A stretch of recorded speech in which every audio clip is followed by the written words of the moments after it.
아까 초반에 얘기하는 근데 한덕수 대망론 국민의힘 내 한덕수 그 대망론의 창시자가 왜 박수영 의원이에요?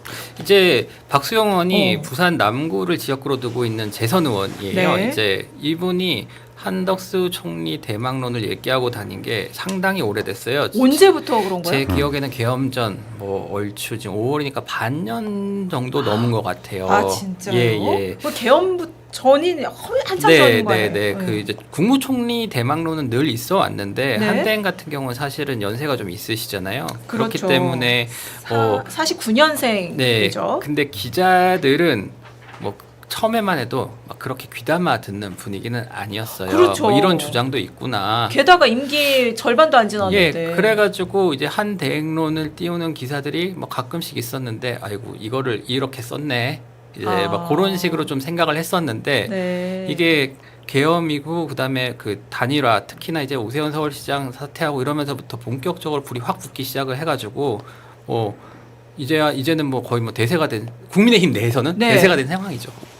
그럴 정도 분위기가 그렇군요. 사실 뭐 그런 뭐 계속 대망론을 띄우는 기류 때문에 뭐 출마를 안 하는 게 이상할 정도의 상황이 돼버렸는데 어쨌든 근데 박수영 의원은 대체 왜 한덕수 대망론을 얘기를 한 건지 이유가 뭔지 뭐 논리가 뭔지 이것도 궁금해요. 일단은 그때 말씀하실 때에는 뭐 네. 이런 거예요. 일단은 경력이 훌륭하지 않느냐, 뭐 보수 그다음에 진보 정권에서 다 국무총리를 역임을 했고, 그다음에 하버드 경제학과에서 아마 석박사를 했고, 그다음에 또 이분 그 고향이 전북 전주입니다. 그렇죠. 그러면은 이제 흔히 민주당이 국민의힘 보수 정권을 공략할 때 썼던 이제 영남 후보론.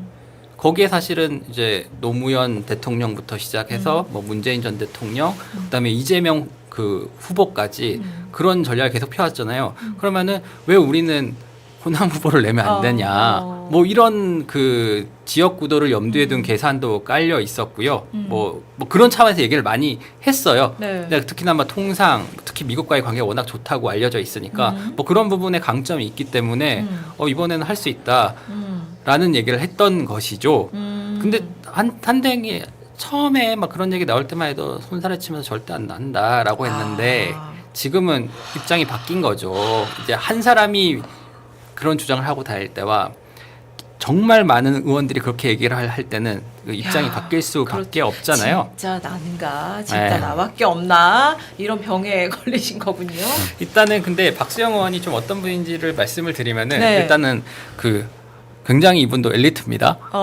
그 유명한 서울대 법대 82 학번이에요. 나경원, 원희룡, 조국과 뭐 최상목 뭐 다 최상목 부총리까지. 예. 그 서울대 법대니까. 근데 사법고시는 아니고요. 행정고시 출신이고요. 그리고 김문수 후보가 경기지사를 하던 시절에 이제 부지사를 했었어요. 그래서 지금은 김문수 캠프에 있어요. 그래요? 네. 그리고 총선에 첫 출마를 한 게 아마 20대 총선인데 경기도 수원정에 나왔다가 낙선을 하고요.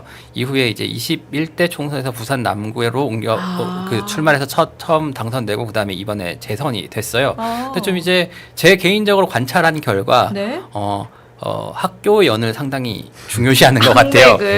이분이 아니 그러면 한대행하고는 케네디 스쿨 한대행은 하버드니까 이제 하버드 아마도 그렇게 가깝지 않을까라는 생각이 드는 이유가 뭐냐면은 이분이 굉장히 누군가 특정인을 밀었던 후보들 두 사람이 있는데 그 제일 처음에 기억이 나는 게 2021년 부산시장 보궐선거 때 굉장히 키가 크고 잘생기고 공부도 잘하고 뭐 엘리트인 사람이 부산시장에 출마를 하기 위해서 준비 중이라는 말들을 기자들한테 본인이 많이 하셨어요. 그래가지고 이게 누군가 곰곰이 따져봤는데 당시에 이제 출마한 후보 중에 박성훈 의원이라고 있어요. 당시에는 의원이 아니었는데 뭐 실제로 키도 크고 잘생기시고 그리고 이분이 서울대학교 나와가지고 케네디 스쿨 나왔거든요. 아마 제 개인적인 추정으로는 그런 연들이 아마 좀 작용해가지고 그런 걸 중요하게 본다. 그런 스펙을 그리고 자기 본인하고 좀 연결되는 학맥도 있어야 되고. 왜냐하면 정치 경력으로서 그 나쁜 스펙은 아니잖아요. 뭐 그런 부분들을 많이 중요시하고 자기와 또 가까우니까 좀 도와줘야겠다라고 생각을 하신 것 같아요. 그때는 근데 박형준 전 부산시장이 당선이 됐죠. 경선에서 이기고. 근데 한덕수 대행도 보면요. 서울대에다 하버드 경제학과고 뭐 그런 부분들이 좀 영향을 많이 미치지 않았나라는 생각이 드는 거죠. 그리고 연판장도 박수영 의원이 좀 주도를 한 거예요? 뭐 연판장 자체가 그 뭐 공개적으로 공개되진 않았어요, 사실은. 네. 예. 근데 뭐 들리는 얘기들에 따르면은 네. 박수영 의원하고요. 네. 이제 성일종 의원하고 어. 그다음에 이제 박덕흠 의원도 좀 연관이 돼 있다는 얘기가 있어요. 근데 이 연판장에 실제로 막 그때도 설왕설래가 많았거든요. 실제로 뭐 도장을 찍었다, 서명을 했다라는 얘기도 있고. 네. 근데 그건 아닌 것 같아요. 인원수도 막 예, 뭐 다르더라고요. 54명이다, 뭐 이런 얘기를 막 뭐 했었어요. 어떤 분은 80명 가까이다. 또 음. 어떤 분은 뭐 실체 없다. 어떤 분은 뭐 30명밖에 안 된다. 뭐. 네, 근데 이제 오 시장이 그 불출마를 선언하기 전까지만 해도 한댕이 그렇게 탄력을 받질 않았었거든요. 네. 그때는 뭐 이제 의원들 물어보면 아니 그냥 전화해가지고 한댕 출마 촉구를 하는데 거기다가 그냥 올릴 거냐라고 물어보면 아 뭐 나오시면 좋지라고 얘기한 것까지 집계를 했다. 뭐 요런 얘기들도 있고 하여튼 그 실체가 정확하게 어떤 건지는 잘 모르겠어요. 하지만 네. 오세훈 서울시장이 불출마를 선언할 정도면 이거 뭔가 있나 보다라는 좀 기류 분위기를 뭔가 좀 있나 만들어서- 보다가 아니라 이제 이것밖에 없다라고 의원들이 쫙 밀리게 된 거죠. 거기에. 오세훈 시장도 네. 불출마를 네.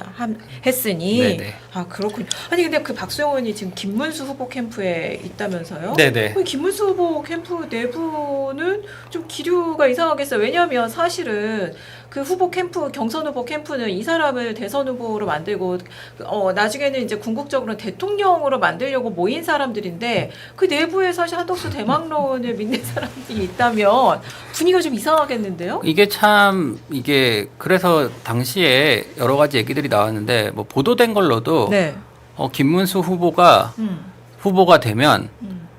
한덕수 대행과 단일화를 하겠다는 약속을 받고 의원들이 캠프에 참여했다라는 말들이 있었어요. 아. 실제로도 뭐 그런 정황들이 있습니다. 그리고 김문수 후보의 전략을 보면은 네. 김덕수잖아요. 네. 김문수, 한덕수 합쳐고 김덕수예요. 네. 요즘에 뭐 하냐면은 네. 김문수의 문자 따고요. 한덕훈? 네? 아니요. 김문수의 네. 문 따고요. 네. 그다음에 한덕수의 덕 따서 네. 문덕이잖아요. 어. 이제 을지문덕이라고 해가지고요. 아. 이제 중국과 맞서서 이길 문덕 뭐 이렇게 해가지고 문덕이나 덕수가 아니고 문덕, 문덕. 일지문덕 예. 단일화해서 김문수 후보가 최종 후보가 될 거다. 아니요, 그런 건가요? 그건 아니에요. 아, 그냥 그건 어쨌든 지금 경선 과정에서 당원들이 한덕수 대행과의 단일화를 엄청나게 바라고 있기 때문에 그 점을 마케팅하는 거고 야.